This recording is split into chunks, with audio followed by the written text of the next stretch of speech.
Hello everybody, what's up and welcome back. If you're new here, I'm Liz, your host here at Crimes Untold. If you hear any funky noise in the background, that's probably just my AC. We are currently going through a heat wave here in New Hampshire, or like the start of a heat wave, I guess you would call it.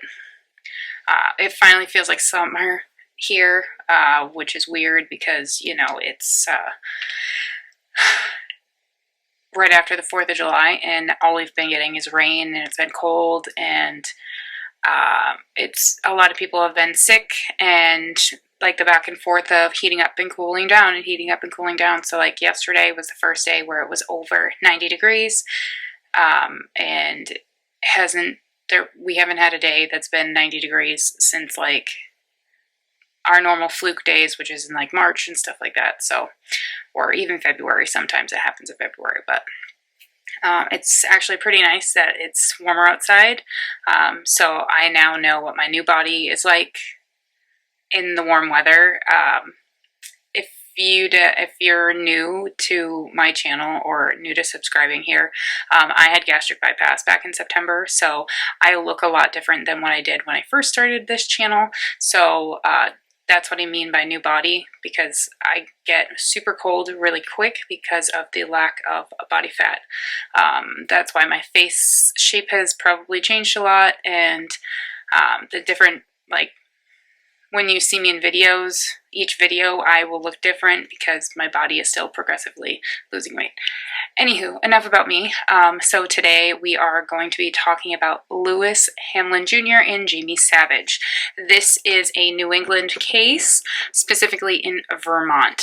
So this is the murder, a murder and attempted murder case that happened in Essex, Vermont. So Megan O'Rourke and Melissa Walbridge were walking home from school one day back in the spring of 1981 in Essex, Vermont. Now, on this particular day, it was colder and it was rainy when they decided to go through the woods in order to save themselves about 10 minutes by doing this.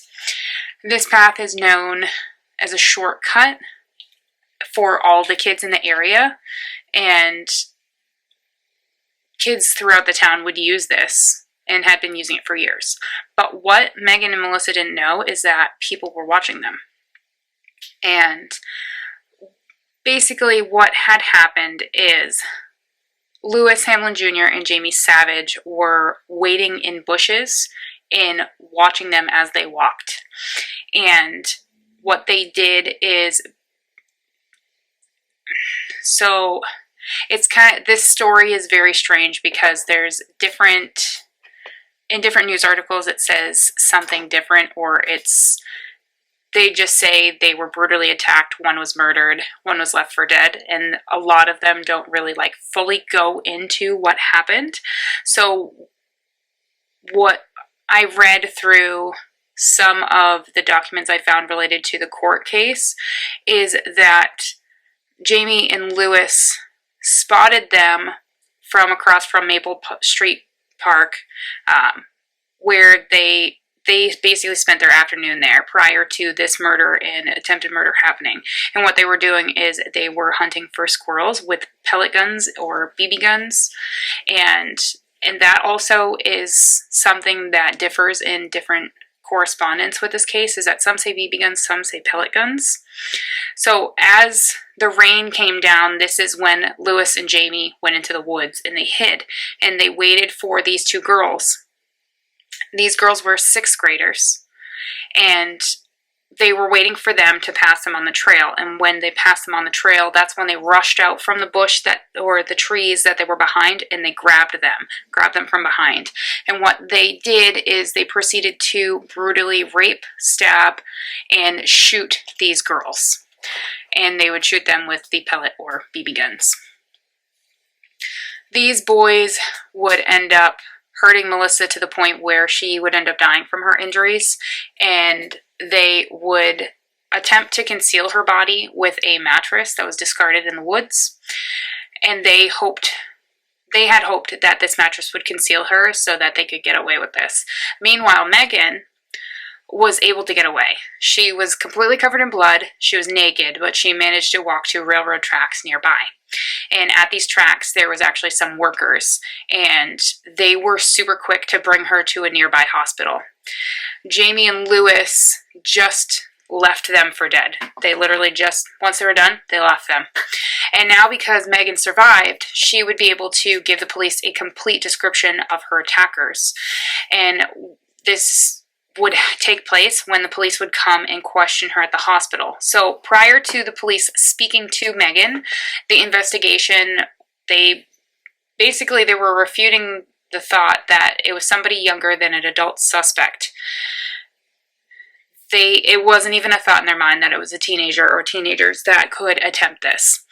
Now, mind you, Lewis and Jamie were super young, and I'll get into their ages a little bit later when we talk about what happens with their court cases.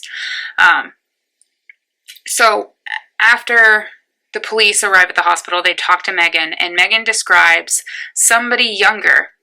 And the police have a hard time understanding that it's a teenager that attacked them, or teenagers that attacked them, and that it was somebody this young that would be able to commit this crime or these crimes because it was just so heinous. These boys would be caught later on that week. But here's the catch with these crimes. This is where it includes their ages. Only Lewis Hamlin Jr. would have a court date.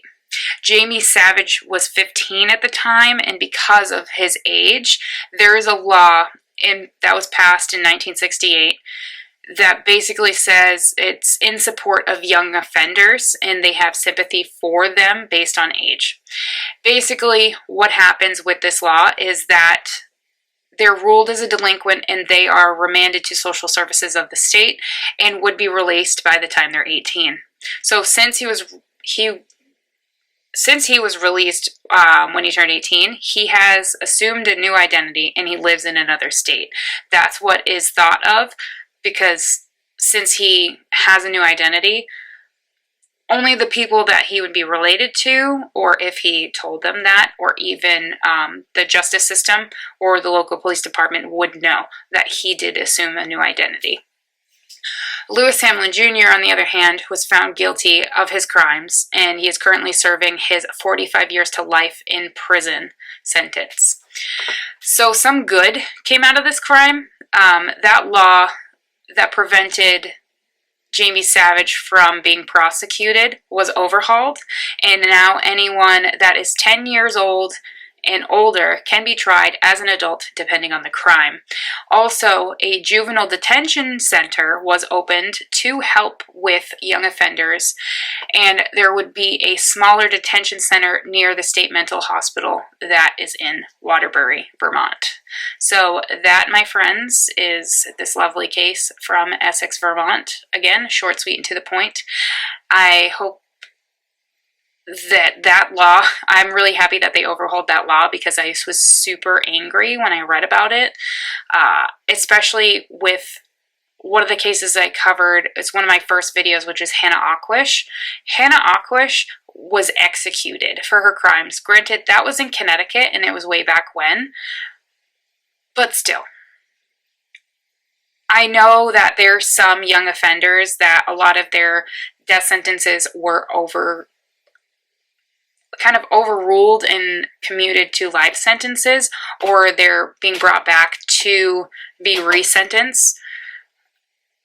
But still, something has to give when it comes to young offenders, especially with crimes so heinous. What do you guys think? Put it in the comments down below. I would love to know. And also, we are so close to 600 subscribers, so thank you for everybody that keeps coming back and watching my content, and I'll see you guys in my next one.